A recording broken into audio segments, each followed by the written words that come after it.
Paige Velasquez Budde never planned to become a CEO. At age 16, she was touring as a working musician, featured in Cosmo Girl, and performing with Radio Disney. But thanks to parents who prioritized normalcy over fame and mentors who spotted her leadership spark early, Paige shifted from performing to building brands. Today, she's the CEO and founding partner of Zilker Media, where she helps entrepreneurs and thought leaders accelerate trust through authentic digital presence. In this episode, we talk about the rise of personal brands, what Gen Z gets right and wrong about online identity, and how Paige hacked her way into mentorship by cold messaging dozens of Austin CEOs when she was just getting started. It's a conversation about strategic leadership, showing up with intention, and redefining what a first impression really means. Welcome to Founding Up, Uncharted, your sidekick for life. So excited to be here today and have all of you here present with me and talk about mentorship. It's a ladies' show. Such a great thing. And today we've got Paige in the house. Yeah. Thanks for being excited here. to be here with you all. This is neat. Gloria, you want to give a little feedback on you? I know that people know us, but this is your Sure. second show with us. Excited to have you here. Yeah, absolutely. I'm very happy to be here. So I am investment advisor and a financial planner. So that's my trade. But what I really do is help business owners foster clarity in their work and also help them, really create a vision, for getting the things that they truly want. So, And talk about the work you're doing with your book. yes. Also, I am working on writing a book. And so this book is very much of a passion project. I worked with several business owners and we have clients that are business owners, and I found a lot of common frustration and struggles. And so I was thinking, well, what are the resources out there, to help these people? And there really isn't anything. And I like to call financial illiteracy a global silent epidemic because people don't really talk about it, and we don't learn about it in Taboo. school. It's taboo. Yeah, it's taboo within Don't talk about money. Don't talk about religion. Don't talk about politics. Yeah. Yep. You missed But the sex one. But yes. And people just, it's come down to they really don't know what they don't know, and, Right. and Yeah. also like even asking the right questions about finances, whether it's personal finances or business, they really don't know. And so with this book, my intention is to help this and the next generation, have just a smoother, clearer path on how to build or excel Love that. in a business. And also this generation will have the most entrepreneurs of any generation in the past. Love that. Yeah. And new entrepreneurs. And so, so really just, again, wanting to just help more people with what I know and interview others so they can share their, knowledge and experiences. Well, I love what you said last time, roadmaps, because that's what it's about. When I built Founding Austin, that's what it was. It's like going to interview 300 entrepreneurs and really what's that map look like for being an entrepreneur? And that's what it was designed. But you're doing it more focused on the finance side. And why that's so important is because it's a craving. It's part of the reason Founding Up exists is because when I was in finance, one of the biggest things that I saw was $1.6 trillion in college debt is what this country's in. And to put that in perspective, and it's growing by 8% a year, whereas normal inflation is 3%. To put that in perspective, it's the second only to housing, and it will overtake housing as the biggest debt thing in this country by 2040. and healthcare. wow. Yep. And so when I saw that, I just thought it just didn't sit right with me, because what we're doing is we're straddling students with debt, and it just changes the trajectory of their lives. So we've got to do something about it. And in the work that we're doing, one of the things that we do, we go out and have, we teach at A&M. We were just there a couple weeks ago. The 250 students we talked about this, asked them, where do you think AI is going to, where do you want the most impact for AI for you? Number one thing was finance. And to me, it's just not right when an 18-year-old can get a $100,000 loan for school without understanding what that loan is how they're going to impact for their life. So with that, we're like, all right, let's get a financial expert in the house to be able to answer some of those questions and talk about that. So Mm. thanks for being here. Now let's get to our guest mentor and talk about what you do. Or let's give us background, Sure. full name, the whole. I think I just said Absolutely. Paige. I didn't really introduce the full name of this. It's a hard name to Yeah, say, yeah. Velasquez Budde. But Gloria, I don't want to follow up your introduction. That's tough. Oh, no. You do so many cool things. you. And it's really funny. Before I get into my introduction, I just spoke with my business partner, Rusty Shelton, at the University of Texas. They have an entrepreneurial finance course. Yeah. Mm-hmm. And I just believe that's so brilliant. And the fact that students these days, are learning how to become an entrepreneur, getting a degree in that's a little bit hard for me to fathom in a sense, because to me, a lot about entrepreneurship is just getting in and doing it. Right. But I think my partner, Rusty, and I both laughed because, I think the thought of us as communications majors going and talking to a Macomb School of Business, which is a very Elite business school class about finance and entrepreneurial finance is just a bit of an oxymoron in our world, Yeah. but very, very important. So I love that you also pour into students as well. But just about my background, so co-founding partner and CEO of Zilker Media. So what we do simply at Zilker Media is we build trusted leaders and companies. We do that through PR, branding, digital marketing. And really, I would say the biggest thing that we're seeing in the landscape today, especially when it comes to entrepreneurship, is it is extremely hard for small to medium-sized businesses, the everyday businesses, to go out and compete against the larger institutions with hefty marketing budgets. And the best way to start differentiating yourself is by bringing a thought leader, a key person, spokesperson alongside the company's brand to help kind of be that Trojan horse and to be an on-ramp back to the company. The population in general, and I think we've seen this time and time again the past 4 years, we're losing trust when it comes to companies and organizations, rightfully so, across the U.S. So in order to start differentiating and being able to accelerate trust, we have to start leading with people. Yeah. Why do you think we're losing trust? People are starting to project a lot more bias on what they're consuming. And there's also a lot more selection now when it comes to what you put your attention to. Podcasts like this, somebody can listen to this and get, 45 to 60 minutes of the content that they're exactly going to look for from people that they trust and respect. Got it. Versus mass media, there's become a lot of distrust. Right. Because there's a lot of control there. Yeah, I see. Yeah, But they now- get broken up every 30 seconds. That's with an right. ad. That's right. Unless you pay the premium to have no And ad. you're watching a 60-minute segment and getting 5 to 7 minutes of what you've actually gone there to get.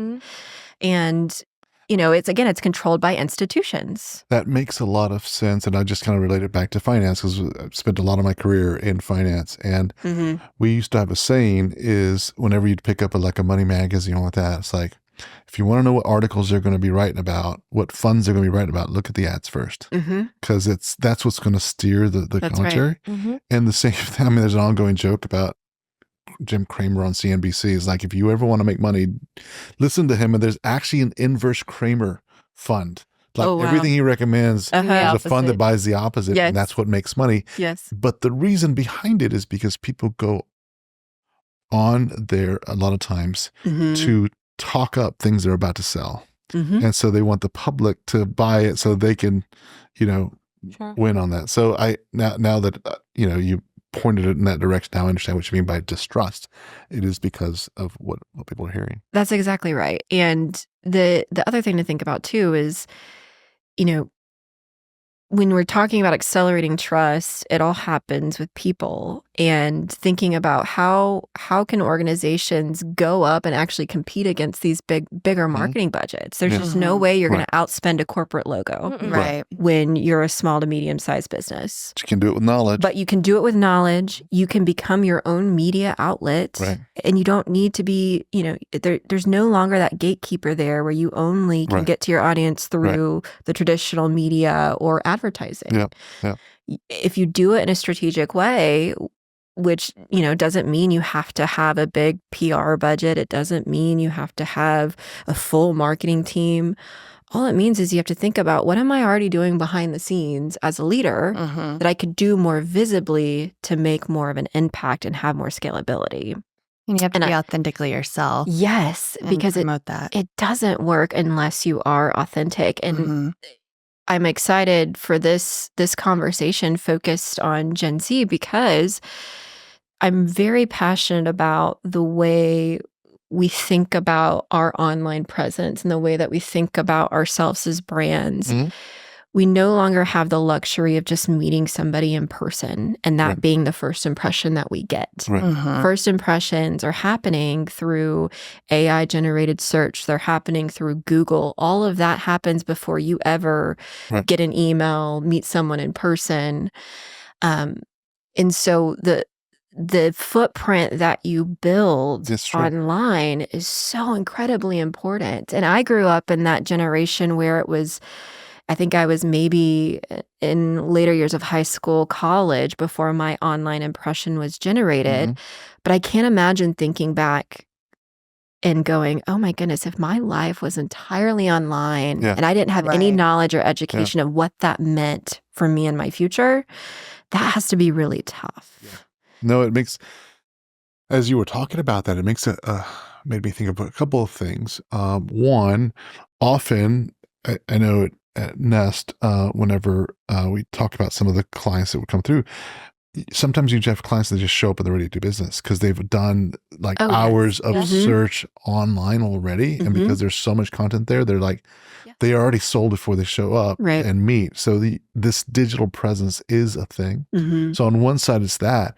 On the other side, the other day, I sent a post to my daughter. Before she even read the post, she went and looked up who this person was, kind of made a judgment of the person just on their digital, on their social media, and then decided whether she wanted to believe it or not. That's right. I was like, wow, I just was sending you a post. I was just going to read this. Well, before I understand if I'm going to trust this, I want to see who this person is. And digitally. It's crazy. When you think about a first impression online, first impressions are made in snap judgments. Online, you have 50 milliseconds. That's a tenth of a second. Before someone decides, are they going to trust you or are they not? So the visuals, somebody didn't have enough time to read anything in that, 50 milliseconds. So it's really the visuals that you're conveying online that determine that first impression. And just realizing you have to control as much as you can. And I feel like this is maybe where the resistance happens. You have Gen Z who's been online their whole life, but maybe haven't thought about strategically what that first impression is. And then you have older generations who have resisted being online, and they think, they make the comment, I hear this from a lot of leaders in older generations of, hey, I don't need to be online. It's, well, you're online whether you like it or not now. It's whether or not you're controlling it. And if you're not online, it raises a question too. That's right. Because the first thing that comes to me, my mind, whenever I try to look someone up, some guy called me the other day and they had some really good, tax, something or other. And I said, well, what's your website? Well, we're not online. I'm like, shady. Like, that's the first thing that came into mind, even though it may just completely be wrong on my assumption, but that was just the assumption. So, but enough of that. Let's jump into some mentorship questions. And how I like to kind of start the conversation is kind of take you back to, so that people know what you're doing now, but what was 16-year-old Paige like? Like what were the dreams and aspirations? Because I like to see the through line of how that changed, because a lot of times it is impacted by people. Yes. So very much. My 16-year-old self would never imagine I would be sitting where I am today. In this popular podcast. Exactly. In a room with you all. But When I was 16, I was in what I call my first iteration of my career. I grew up as a working musician. So so cool. I traveled the US. I was signed to management. I was doing stuff with Radio Disney. I was songwriting. Do y'all remember Cosmo Girl magazine? Oh, yeah. So I was doing, stuff in there. Wow. That's so cool.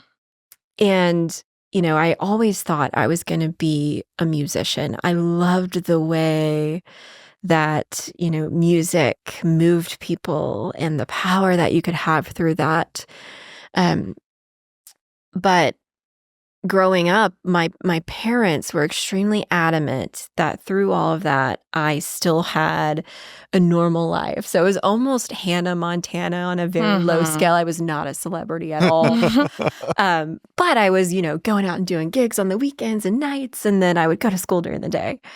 And I just had this wonderful mentor alongside my parents, but this wonderful mentor in one of my classes who really pushed me into leadership roles, student government leadership and different things like that. And he also just really made me see potential beyond, what there is fulfillment in leadership and what that could look like, and how to get people to think about problems in a different way and open up, mindsets so that you have collective solving towards a problem and motivating others. And he really made an impact on my life a lot more than I had realized at that moment, because I actually use a lot of the things that I learned from him more in my role today. But kind of going back to the musician side of things, if it wasn't for my parents, I see a lot of other friends that were also on that same circuit that do have global careers, and where they are personally is very different from where I am. And I am very grateful for my parents to instill that normalcy. And, when management teams or record labels would come in and say, we want you to cut your hair, we want you to sing this song, or we want you to dress this way. They never once, when I said, I don't like that, or I would get upset about it, they're like, we're not doing it. Sure. They didn't, to them, me being successful was not worth sacrificing things that were really important to me and on a human level. And they're like, you know what? You don't need that, and we don't want you to do that if that's not something you're excited about. I love that. They helped you keep your agency. It did. And I think it's just so important, because I also started building that entrepreneurial spirit of, hey, if I don't have to conform. Right. If I see a way to do things differently, I need to stay that course, because that's important when you feel that and when you hear that, and you can build something yourself. Now, music back then is very different than it is now. Now a musician can just go to TikTok or YouTube and completely surpass any of that traditional stuff. So I love it's where it is now, but that ultimately is what made me decide to pursue an education versus a career, is because I got so bogged down and just so upset about every opportunity needed me to conform to something I wasn't in order to be good enough. And I often describe people being in a box because it's just the easiest way for me to kind of see society. Back when I was doing financial planning, that's what I would see, is there's just like this parents, the whole society as a whole. It's like, here's what you need to do. You need to go to school, you find yourself in school, you get a career, and it just kind of like this, almost like a cattle chute. You just got to do these things, right? And where's the questioning? Where's the agency? Where's the doing things different? That's right. And it's all, it was all done in good spirit, a good reason behind it. I mean, parents wanted the best for their kids, and so that was like, let's go. But then that turned into a lot more expense, a lot more that, and things like that. And it was just, the outcomes weren't what one thought. Or what they really wanted. Exactly. Right. Exactly. And that's what I appreciate so much about my parents that I probably didn't at the time, was they never wanted something more than I did and pushed me towards that. It was very much supportive. And if somebody told me they didn't like me, my parents were like, listen, not everybody is going to like you. That is life. And they really let me figure it out. They really let me, very much supportively, but they weren't going and doing things for me. And I believe that also instilled a work ethic, a drive, an entrepreneurial spirit within itself. And education became a dream to me because I was a first-generation college graduate. Very cool. So it was kind of uncharted territory. Oh? And this is I love that. Staying on brand here. Yeah. I did not know that. But it was uncharted territory that nobody in my family had even, aspired toward or had an opportunity to aspire toward. So I very much was kind of navigating that on my own and figuring it out. And it was exciting. And of course, they were nervous because it was the unknown. But it was a dream to be able to go off and do that. So when I went to the University of Texas, which was absolutely my dream school, I moved to Austin, which was the biggest city. I'm from Odessa, Texas, which is West Texas, and Dan and I talked about that. I went to Tech, so Lubbock. Okay. Experienced some of it. Yeah, so everybody I knew went to Tech. That is the experience for, that's what I knew about colleges at that point. Do you know what comes to mind when you say Odessa, Texas? What? The last place I had Shakey's Pizza. Remember Shakey's Pizza? Yes. So that brings funny. me back. They had these wonderful, it's this place that not only has great pizza, I'm not sure if they're still around, but they called them Rojos in Odessa, but I was first introduced in Amarillo, and they call them Mojos. But because the Permian and Mojo, Mojo, they just changed the names to Rojos. But they were these wonderfully sliced potatoes that were fried and battered and along with chicken. So it was like fried chicken and potatoes in this platter along with chicken. It was just like, okay, who does that? But it was just wonderful. It's so good. Anyway. Yes. But Dan's memories is like West Texas, ladies and gentlemen. I love it. Oh, that's the thing about Midland, Odessa is I lived there for about 6 years, and they have some good restaurants. It's like you're in the middle of nowhere, but these restaurants that show up, they're Bob's Better Burger. Remember Bob's Better Burger? Yes. And then, Rose's is a staple that has made its way now across Texas into Austin. It started there? Yes, it did. So in Austin now, there's one location on Slaughter Lane, and then there's one up in Cedar Park. And it was really funny when we were all going to school and we were young. Every West Texan would show up to Taco Tuesdays and drive 40, 50 minutes to get there. And it was kind of like our little gathering that wasn't planned, but we were all like, we miss home, It's really cute. So Sorry for the food sidetrack. Yes, but no, it's like, now I'm hungry. Thanks. But yeah, we, University of Texas, when I got there, I actually, this makes me laugh because it's so far from what I'm doing now. I was pursuing an education on a pre-law track, and I wanted to be an entertainment attorney because what I did find with the music side of things is the business side fascinated me.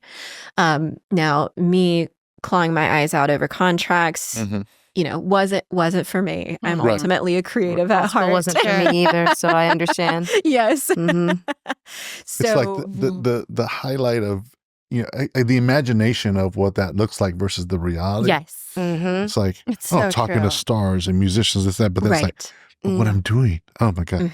Buried in papers. Absolutely. So I ended up, looking for an internship. I think it was coming out my freshman year or sophomore year, and thought, I don't want to go back to West Texas for a summer. Yeah. I also was on scholarship. My parents were helping out where they could, but there was just not a lot of support that they could give. Right. And I said, I've got to also kind of make money. So I got a part-time job, and then I also started looking at internships because I do believe the best way to figure out what you want to do is by trying a lot of things. Sure. So I went to the career fair and I met a company that really stood out to me because they really took time to get to know me and have a conversation, shared a little bit what they did. And they were a book PR and marketing firm called Shelton Interactive at the time. And I thought, I like to read books a lot. This is kind of in the entertainment world, but not necessarily. And I know a lot about the media and PR based on my music background kind of being on the other side of it. Mm-hmm. And so I thought, why not? This sounds like a fun summer gig to learn something cool. Yeah. In that company, I ended up, working with part-time interning over the next 4 years of my college career. I also did things with South by Southwest. I also did, some work with Victoria's Secret, their pink collegiate line.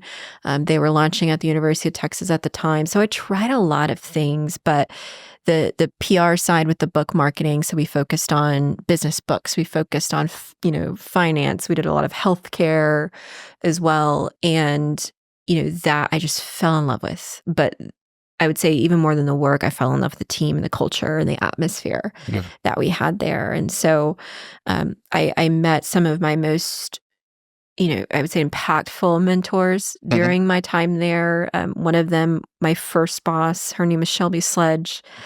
I thought what was so unique about her is she wouldn't just give me tasks. She wouldn't just give me edits and tell me what I did wrong. She would take the time, and she was very, very busy. She would take the time to bring me into her office or come sit next to me at my desk and walk through assignments and ask me questions and share with me, feedback.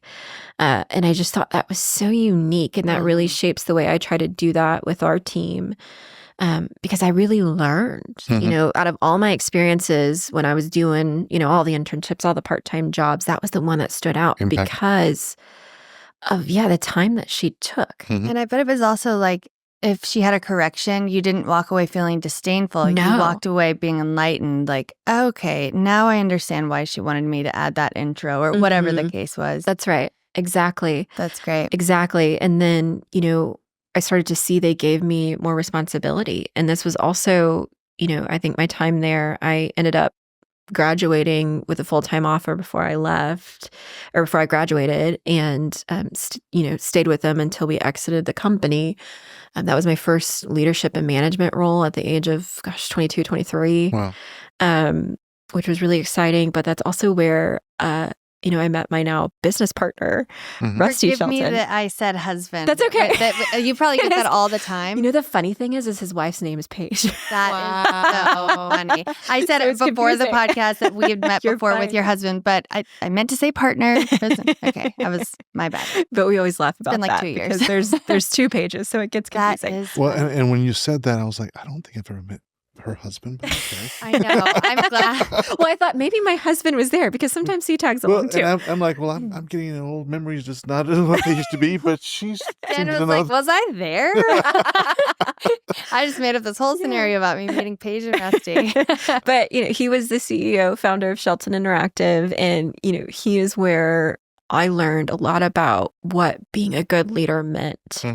And really looking at, how do you lead a company? How do you build a culture that people really want to be around? And how do you serve your clients well?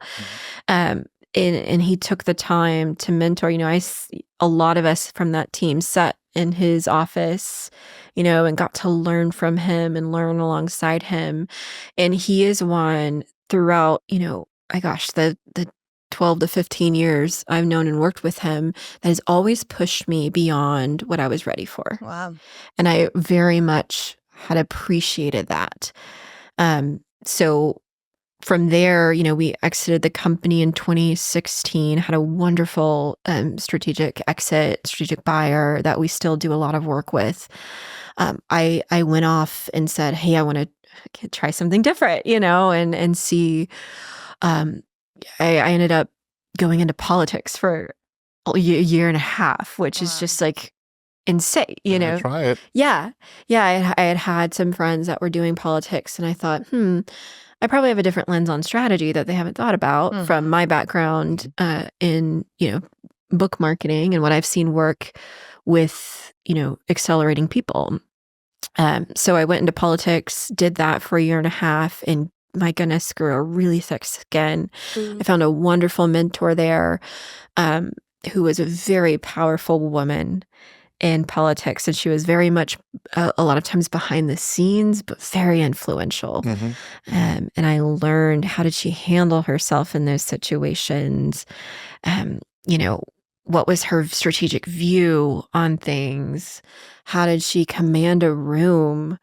Isn't strategy amazing when you start understanding? Wow. I've also in the new venture startup, it's like we bring advisors on, and they're often like, we've got one that's probably about 10 years older, my senior, and just listening to him and seeing, like, I interviewed a lot of individuals and understood a lot of strategy, but just kind of seeing him work, it's like, oh. So when you said that, I'm like, yeah, that's pretty amazing. It was amazing. And, she would take the time, to go to dinner or coffee every once in a while. And it was just magnificent to learn from her and learn from her history and where she came from.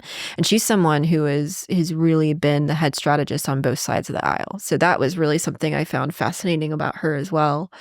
But I would say, through that journey, I grew a really thick skin in politics, which was needed. I think it was hard for me at the time. If I were to put myself back into that, it was very much an emotional roller coaster. Politics is like crisis communication on steroids 24/7. Right.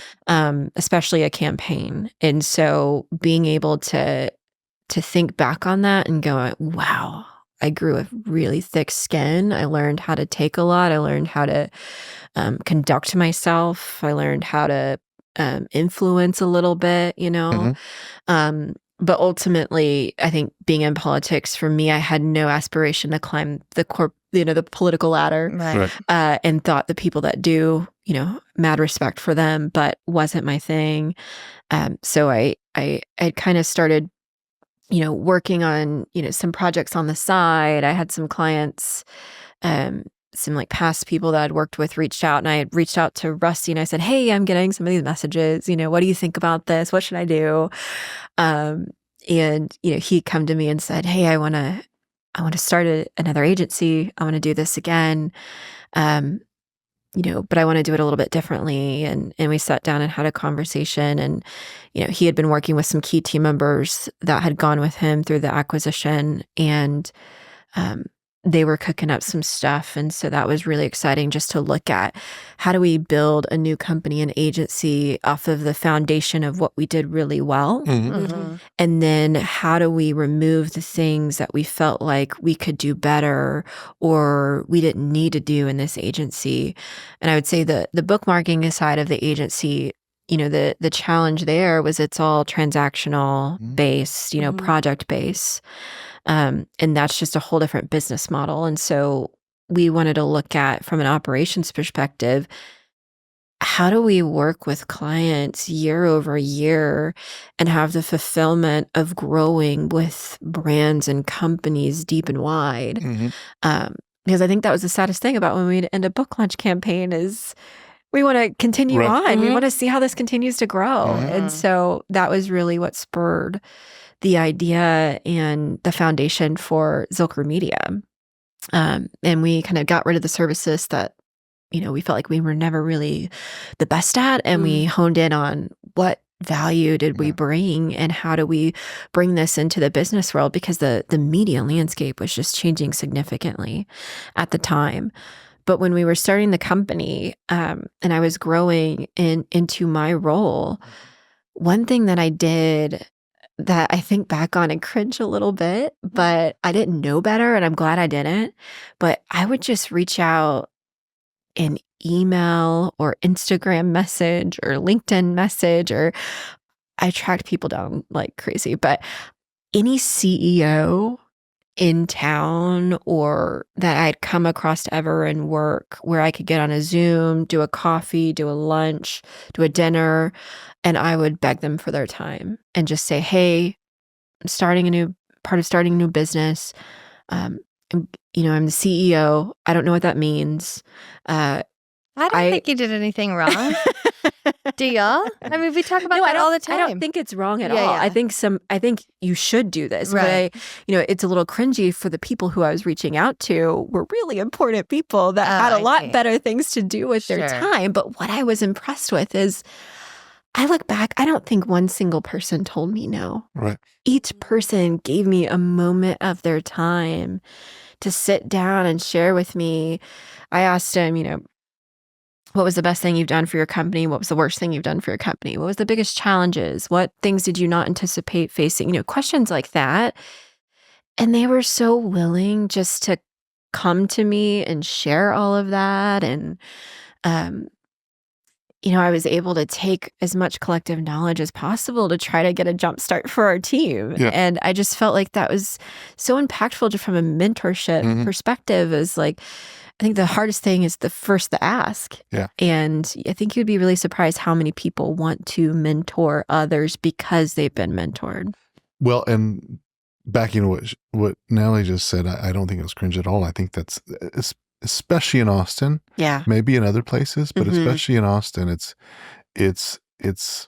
what I found through doing interviews in magazines and all the things. It's building community. I found that at least around here, human nature is to teach through stories. Yes. Right. And I think stories have been passed. That's how we've learned through millennia. Since antiquity, exactly.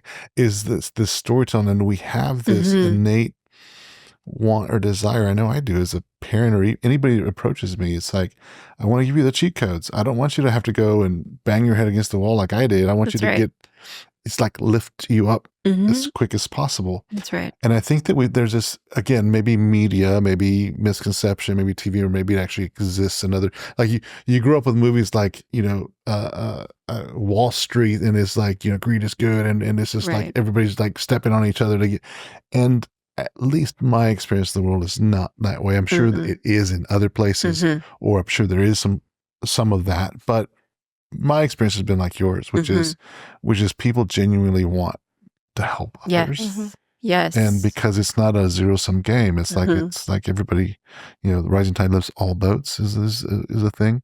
And so part of the messaging I want Gen Z to hear is reach out, do what you've done, and just, the worst thing to say is no. Right. But if you get 10 yeses, the amount of, like, I'm going to ask a question and I have an answer to the question based on my experience, but I want to hit your experience, is how much did you grow in those interviews as a person? I mean, I would say, years of experience just poured into me. Right. So it was just, it was infinite, the amount of growth I had. And through all those conversations, and of course, Rusty in that partnership too, like he was another one that just was constantly pouring based on experience. And I think that's the most important thing. Clint Greenleaf, he's done that for me as well, just poured experience after experience. Groups like, I'm part of Women's Presidents Organization. They've done the same thing. Entrepreneurs Organization, I think that's another thing, is just finding community. Right. Especially kind of realizing, if you have a lane, find a community in that lane. If you're not sure of your lane, talk to a lot of communities and see what makes sense. But it's just, you can get so much further faster. The image that comes to mind, you guys remember watching, and this will date me, but the Batman when Jim Carrey was the Riddler. Remember that? Remember he puts that thing on and he gets all this knowledge from all of the city? Yes, that's exactly That's the image that comes to mind whenever you were describing this, because that's how I felt when I was doing all the interviews and the podcasts for Entrepreneurial Rust. Every interview, every single day, it was like, oh, nugget. It just felt at times overwhelming, but just like, I just wanted to share it. It's like, oh my God, all this knowledge. I just want to be able to like put it out there. But I agree with it. It was life-changing for me. It was completely life-changing for me. I remember Dan Graham said this on one of our podcasts. On this podcast, he said, when he received his mentorship, it's kind of like you were in this city and a mentor took you to the top of the mountain. And so you look down on the city. So it's just this entire different perspective. Yes. And it's just nuggets like that stay with you with every conversation that you have. I remember, I can go back to talking about people starting out not knowing what they do. Everybody starts that way. And that's what I want to impress upon Gen Z is like everybody starts out with this not knowing, and you've got to gain this knowledge. Remember Tito from Tito's Vodka saying that I started this spirits movement because I was a dumbass. Because he has certain assumptions, and he went and did all these things, and we've got it on video on our YouTube. But just an amazing video where he was just like, I did all the wrong things, but it was all learning for him. That's right. And it turned out well, right. at the end of the day. But these little nuggets that you learn from different people, and it's just that stays with you, and it absolutely shapes not only your decisions, your strategies, but shapes your confidence. It's like whenever you're faced with something, you're like, it's not a big deal. I heard how this was handled, and you're just able to make that happen. And then it opens up doors, possibilities. Right. That makes me think of a really specific example. And I think this is something too for Gen Z to know is no question is too small. I'm in Women's Presidents Organization, so women with businesses in Austin in our chapter. But I had asked a question to this group, and I said, I'm bringing on a sales team. We're kind of to that point in our business where it had someone, made sense to bring someone on to help us out with that. And I said, I hear there's, commission or, you're supposed to, that's how you're supposed to pay a salesperson. Right. I had no idea what that meant. And I was like, so what does that mean? And who does that? And it's such a basic question when you think about it, when I look back now. But I will never forget how many women said, let's have a call. But one of them in particular, her name's Joyce Stursh. Just to give y'all a sense, I was very new to the group. I had no idea who Joyce was at the time, but she is now an Entrepreneur of the Year recipient from Ernst & Young. She has over 500 employees across several continents. So a big deal. So, 30 minutes of her time on a call was just, I don't even want to calculate how much that would have cost her. But she got on the phone with me and she walked me through my simple questions. And then she said, Paige, I want you to think about 5 and 10 years from now. And I will tell you, here are the problems I faced 5 years from now that I wish I would have been able to solve for where I was at your stage. And then 10 years from now, here is the problems. Yeah. And I just, here I am, 7 years later from that. And yes, she was 100% right. And I was able to navigate those things because she didn't just answer my questions. She made me think further ahead and then shared her experience of what that meant at those milestones. And I just thought that, my goodness, I hope I can do that for somebody one day. Those cheat codes we want to give. Yes. We want to give to advance humanity. Really. How about we jump into one of these questions? What do you think? Yeah, let's do it. Okay, so this is, what's your definition of success is what the question is, and it's with Angela Richard. Our definition of success has changed, especially in this generation. What our parents thought what success was for them is not what it is for us now.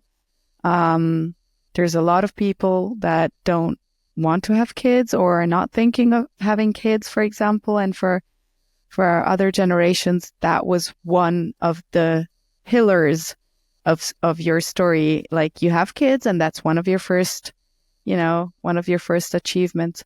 But today, the achievements are take care of yourself, find ways to communicate, find ways to do what you love.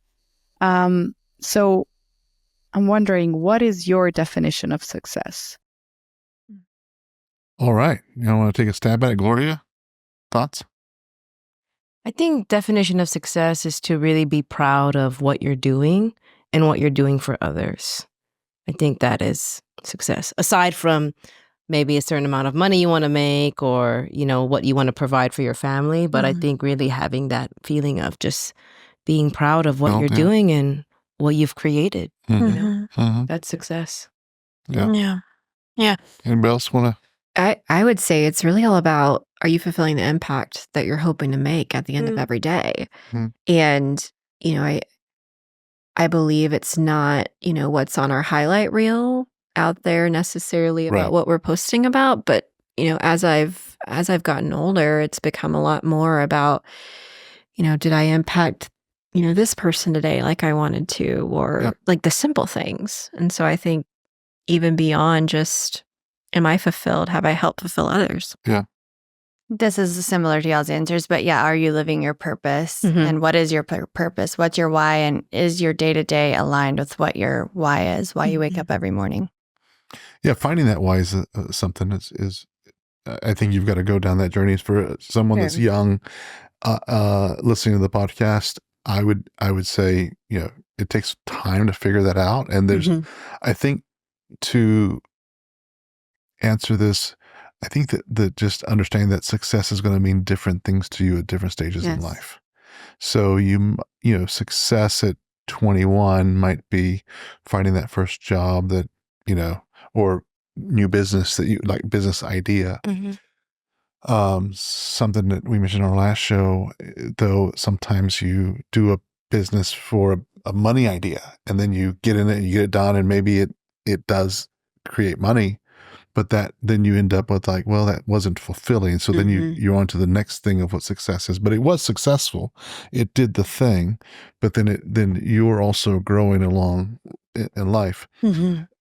Me now today, success means different. To me, it's legacy work. It's doing things that will live beyond my time, right? And impact. And so the things we're doing with Founding Up is like building stuff that is going to change the trajectory of how education is funded, like impact a bunch of people that don't even know who I am, that stuff.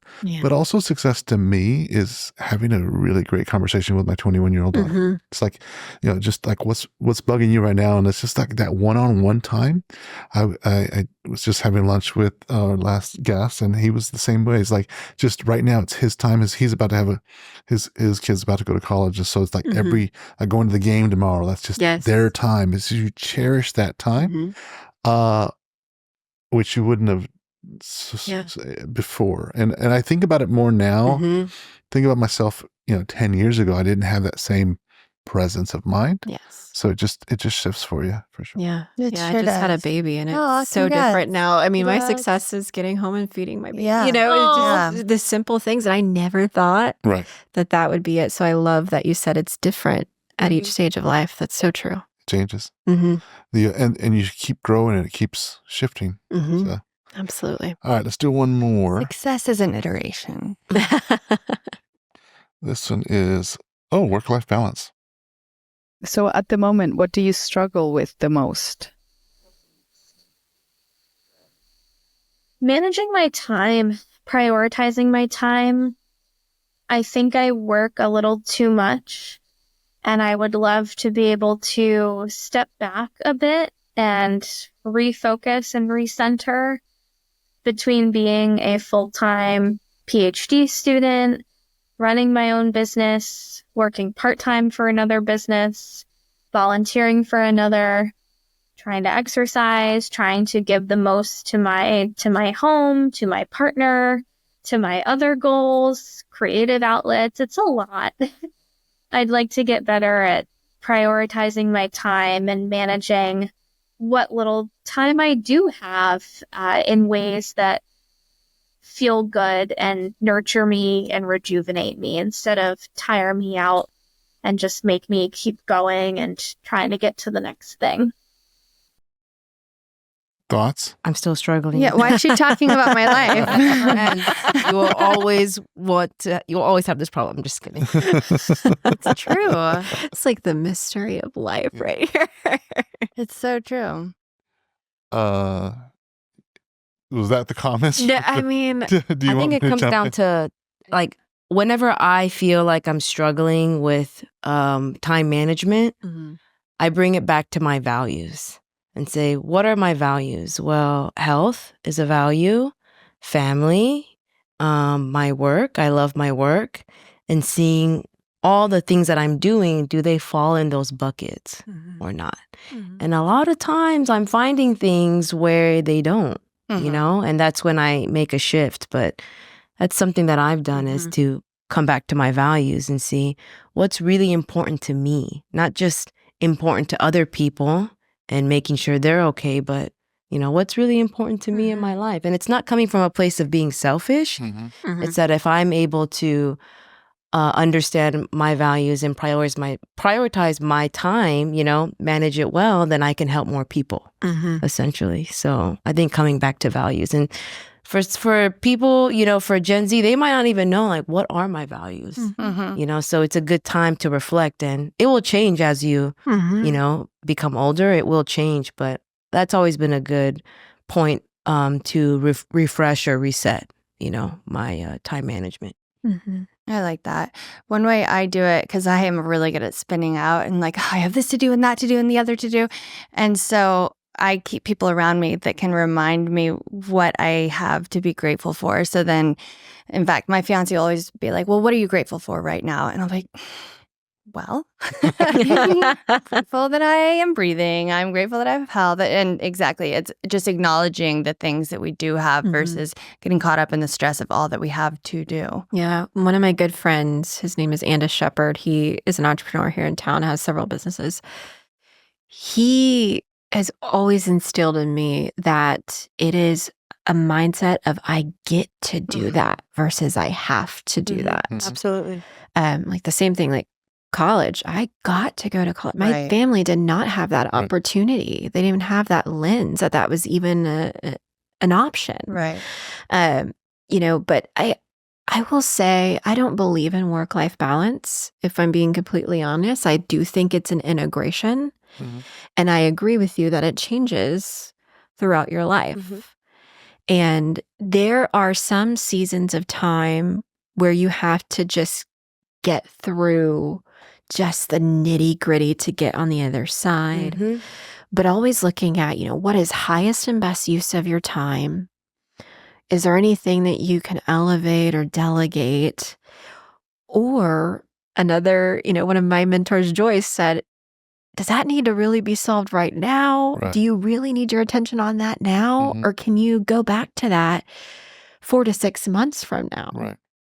And so I think it's just, you know, taking a step back and having the right mindset first, and then saying, where's the time highest and best use for my fulfillment? Because you have to take care of yourself in order to take care of others. Absolutely. And I will say I've never been the best person at realizing that, but when it starts to impact others, you have to kind of refocus in order to be able to be productive everywhere else. Right. Love it. Yeah. I put myself in those shoes, and I look at time a lot different today than I did when I was 20. I think recently read a book called Levels of Consciousness, which I thought was great because it kind of talks about the things that we work on and what you grow. And one of the first things is when you're younger is you're trying to understand ego. And because you haven't filled yourself with value yet, you're still like, who am I is a big question.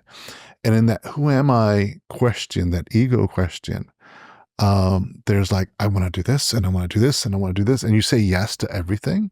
And then before you know, you do have the burnout she was describing, because I've got all this on my plate, but I feel like I have to do it because I have that little value of self. I think with time that you start figuring out who you are, and you start discarding things. And there's a saying, and you mentioned delegation, there's a saying in entrepreneurship, is like, replace yourself as fast as you can, because whatever you can teach others to do, you're no longer doing it. So I practice diligently. What can I, even if it's like scheduling something, I don't actually have to, if I have someone that can do it for me, that saved me 5 minutes here, 5 minutes there, and by just being really diligent at delegating and replacing yourself. And that took some understanding, because, you know, you're paying someone to do that. Right. But then you just got to understand that if I can pay someone to do it, I should be doing that, because the time is the most valuable thing.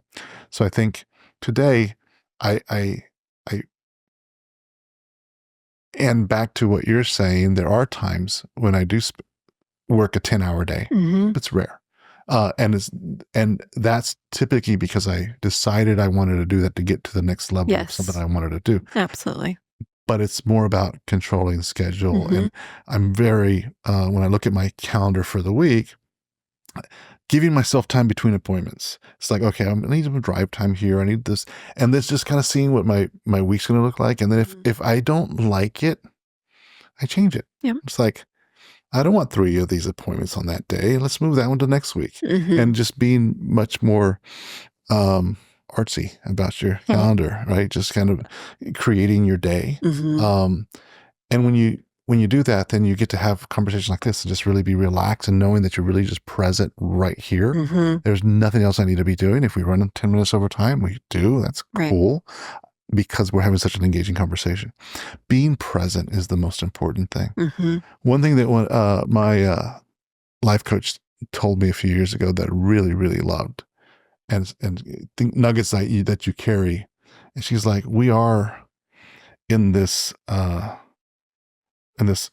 rock that's spinning, and every day it spins, and then it's around a solar system that spins, and the galaxy, it spins around a galaxy. It's like, we're not going anywhere. It's just like, we're in the same place. Like, so this rat race of trying to get somewhere. Yes. It's like, just slow down. It's like, you're going to have tomorrow. Yes. Figure it out. So back to the point of like, do I really need that now, or can I push this off to next week? And I just feel like a lot of what's happening online, we have so much instant gratification. We have I mean, Amazon is like a one click and it's at your door, you know. I feel so sorry Slowing for some down. of these drivers. I know. Like, there's a guy that delivered a package like 11 o'clock the other night. I was like, dude. I know, but it's just like, it's so hard to get out of that mindset, because that's the expectation. And so, like you said, the slowing down in the presence is so important to learn. And it was hard to learn when, you know, I was in my 20s. I can't imagine growing up with that at my fingertips 24/7, how hard that discipline probably is to form now. Yeah. One of the things that I, along with learning that, though, is this other thing that we always talk about is grace, is having this grace to understand and empathy and putting yourself in someone else's shoes. So when I listen to this, it's not like you should do this, you should that. No, this is where you're at. This is why you're at. And it's okay to feel that way. You'll figure it out. I think having grace for others and yourself. I mean, first of all, having grace for yourself, and instead of spinning out, being like, all right, I'm just zen, breathe it out. All gonna work out. But I do love the idea of the gratitude. I do the gratitude. I reset with gratitude, not necessarily for time, but sometimes it's just like, if I find my mind starts to race, like I'm thinking too much, I'm like, I need to have gratitude and then reset to a place of more calm and just knowing that what it helps me do is light touch, let go of the wheel, because sometimes I start getting too much control of things. And then I realize I really don't have control of things anyway. So just gratitude, let go, and then things always work out. So I use gratitude for a different like a new person. dance move. Like, gratitude, let go, and things all work out. There you go. This is going to be cut out. Put on a meme. We're good to go. The new TikTok trend. Yeah. I was about to say that. My online brand. No. Well, that's a wrap for today. Thanks so much for being with us. This was a really great conversation. Lots of insight. Thanks for being Yes, thank you for having me. I could have sat here for hours, so I appreciate it. That's great. From learning the business side of music as a teenager to building one of Austin's standout digital agencies, Paige brings a refreshing mix of humility, clarity, and sharp strategy. Her story is a reminder that your first act doesn't have to define you, and that the best leaders keep learning, asking, and showing up with purpose. If you liked this episode, share it with a friend, give us a rating, and be sure to check out past conversations with other trusted leaders and change makers. Every listen helps us keep growing this community. If you want to share your thoughts or be featured as a Gen Z contributor, visit the show notes to learn how to get involved. Until next time, keep exploring the uncharted.